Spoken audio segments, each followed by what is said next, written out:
Chantal, mais là, je veux pas que tu ris de moi, ris pas de moi, hein, parce que tu sais, rire du ministère de la petite enfance, porter atteinte au ministère de la petite enfance, ou bien frauder le ministère de la petite enfance, ou bien violer la violation du droit des travailleurs du ministère de la petite enfance, ou bien tout ça, tous ces mots-là, ça fait beaucoup de mots, mais une chose qu'il faut retenir, normalement, tout ça, comme ça, dans son bon petit cœur, on est tout simplement gentil, hein. Quand on a un bon petit cœur, on est gentil.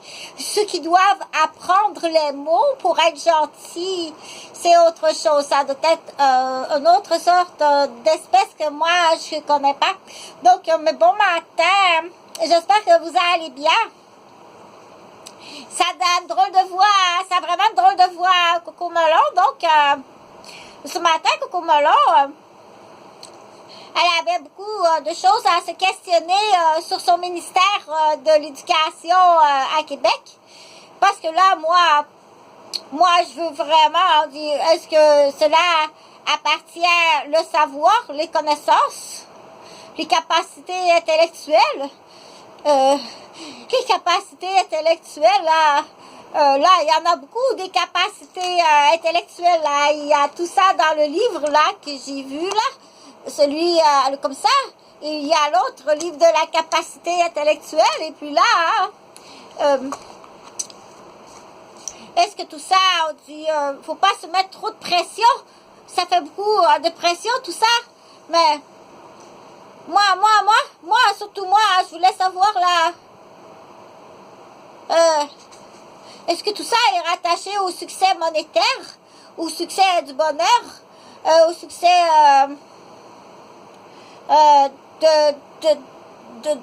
de la popularité, au succès des avoirs, du savoir, de la capacité, tout ça, que ce soit intellectuel, physique, ou bien la capacité affective, aussi la capacité d'aimer, ça existe ça. Quelqu'un qui n'a pas la capacité d'aimer, mais oh mon Dieu, c'est un handicap épouvantable, hein? Ne pas avoir la capacité d'aimer, comment se fait-il que cela peut-il exister? Mais oui, ça existe.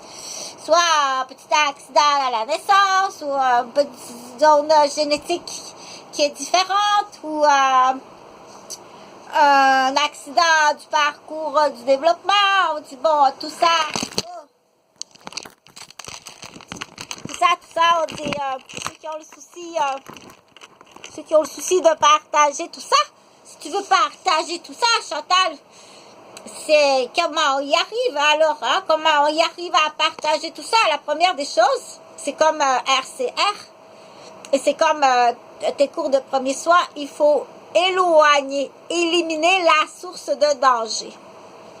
Et voilà, c'est ça qu'on n'avait pas fait comme il faut. Il faut éliminer la source de danger. C'est la première des choses à faire. Donc, pour le nom, là, on hésitait beaucoup, les tortues ou les pieuvres. C'était les pieuvres, c'était pas les tortues. Mais oui, par contre, la tortue, elle est vraiment magnifique. Mais c'était les pieuvres. Donc, il faut prendre goût à regarder les livres. Et c'est très important de prendre goût à regarder les livres. Et de cette façon-là, on dit, il y a différentes façons d'y arriver, mais il faut toujours y arriver de la façon positive. Se rendre à l'école, ou bien se rendre au lieu là où tu as des apprentissages à faire, que ce soit au centre d'apprentissage, à la maison de la famille, à la maison de la garderie, à la maison commune, peu importe le nom que tu donnes, pour te rendre dans ton lieu d'apprentissage, il faut y aller avec la première des choses, il faut y aller avec le goût.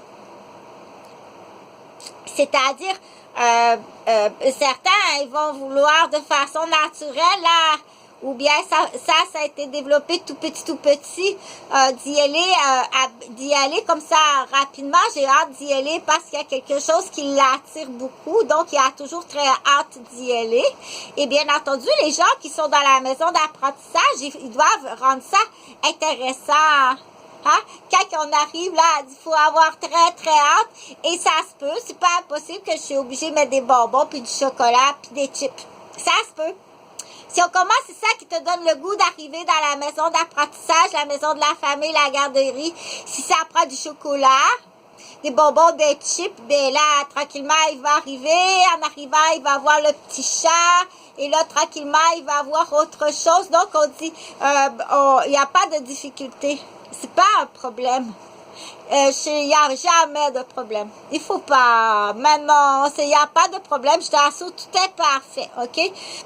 Tout est parfait. Puis là, on dit, il y a une question qui est restée à quelque part, que j'ai pas la réponse. C'était quoi le nom? C'était les pieuvres. Donc, c'est magnifique, pieuvres. Magnifique, magnifique pieuvre. Bon matin, j'espère que ça va bien. C'est Coco Melon. Là, est-ce que j'enlève tout ça sur ma tête parce que ça fait... Oui, je vais enlever ça. Tout ça. Coucou. Puis je vais enlever Coco Melon aussi. Parce qu'il faut comprendre, je l'ai expliqué sur plusieurs vidéos, mais je vais le réexpliquer ici. Oh, mais ça fait mal. J'ai encore très, très mal à la hanche. Moi, j'étais blessée à la hanche alors que j'étais infirmière. Mais c'est pas un accident, c'est un acte criminel. Donc, j'attends toujours des nouvelles de l'acte criminel, les organisateurs. Donc, j'ai eu la hanche presque cassée quand j'étais infirmière à Saint-Jérôme-des-Laurentides par quelqu'un en fauteuil roulant, mais relativement jeune en fauteuil roulant, qui s'était fait arracher les dents. Ça ressemble beaucoup à quelqu'un qui était en délit de fuite. Un jeune ou une jeune en délit de fuite à qui on a arraché les dents, qui était là, puis peut-être qu'il me connaissait, puis il a peut-être pogné panique, je sais pas, mais elle m'a foncé dans la hanche, elle m'a cassé la hanche presque, et en plus j'étais enceinte. J'ai perdu mon bébé. Donc, j'attends des nouvelles.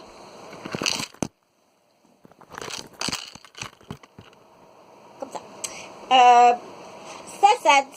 C'était le plus beau. Celui-là, c'était le plus beau. C'était la lune. C'était le plus beau, celui-là. Mais ils sont tous beaux. Donc, Jordan ou Mousse. Jordan, on a perdu le bébé. C'est l'histoire d'un caillou au cerveau. Écoute comme il faut mon histoire. C'est l'histoire d'un caillou au cerveau. Ou c'est l'histoire d'un choc nerveux parti à rire. C'est l'histoire d'un professeur en national géographique. Au moment d'un inexplicable accident cérébral vasculaire, il était en train de préparer une étude sur les pieuvres. Son petit caillou comique a figé sur la page manteau, corps, alors qu'il lisait champ de vision complet avec un œil de chaque côté de la tête. Devine ce qu'il m'arrive est devenu un poisson clown alors qu'il regardait un livre de pieuvres à la bibliothèque. Il a fait un accident cérébrovasculaire, mais tout petit. Le lendemain, il arrive en classe habillé en nouveauté, un pantalon beige, un mini filet brun, nouveau look, avec une chemise achetée à la boutique, avec des petites fleurs, comme il riait, en voyant comme une pieuvre tout partout, où il allait, et tout était tout focus à faire des devinettes, des charades, des devinettes, des mimettes. Ces week-ends étaient utilisés à construire des devinettes, des charades. Son argent était utilisé à du matériel servant à construire toutes sortes de devinettes, toutes sortes de charades pour ses cours à ses élèves, puisque c'est un professeur. Et tout cela était pour lui très drôle, il était toujours de bonne humeur, tout le temps, en train de rire. Il se promenait comme ça pendant au moins une dizaine d'années. Pendant au moins 10 ans, très heureux et très focus sur la merveilleuse histoire de la pieuvre et toutes les sortes de pieuvres et tout ce que les pieuvres pourraient arriver, puis faire toutes sortes de tours pour les pieuvres. Ça a beaucoup intéressé la tortue. Pour lui, c'était toujours drôle et il riait énormément et aussitôt qu'il était un peu triste, il repensait à une histoire de pieuvre et voilà, vloum, on était reparti sous l'eau avec une autre histoire et le revoilà allant crier de nouveau à écrire.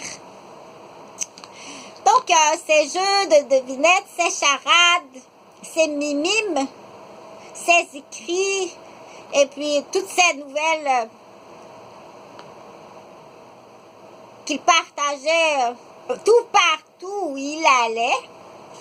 Certaines personnes se demandaient, mais qu'est-ce qu'il fait là? Tout cela a duré une dizaine d'années. Tout cela a duré une douzaine d'années. Jusqu'au jour où il retourna dans la bibliothèque où il avait fait son petit caillot au cerveau ce week-end-là. Par hasard, il réouvrit le même livre de son petit caillot et c'est là qu'il a réalisé ce qui lui était arrivé. Bon, ben c'est une histoire, c'est tout simplement une histoire. Mais il y en a qui adorent les lettres et il y en a qui adorent les histoires. Donc, pourquoi Chantal a fait cette drôle de petite vidéo? Elle n'est pas si drôle, c'est très sérieux. Des gens qui vont beaucoup apprécier cette vidéo-là, les gens qui aiment la lettre, qui aiment écrire, qui aiment les textes. Et il y a un peu du médical dans ça pour les gens qui peuvent y comprendre quelque chose. Donc, le nom du petit groupe, c'est les pieuvres. Et ça intéresse beaucoup la petite tortue.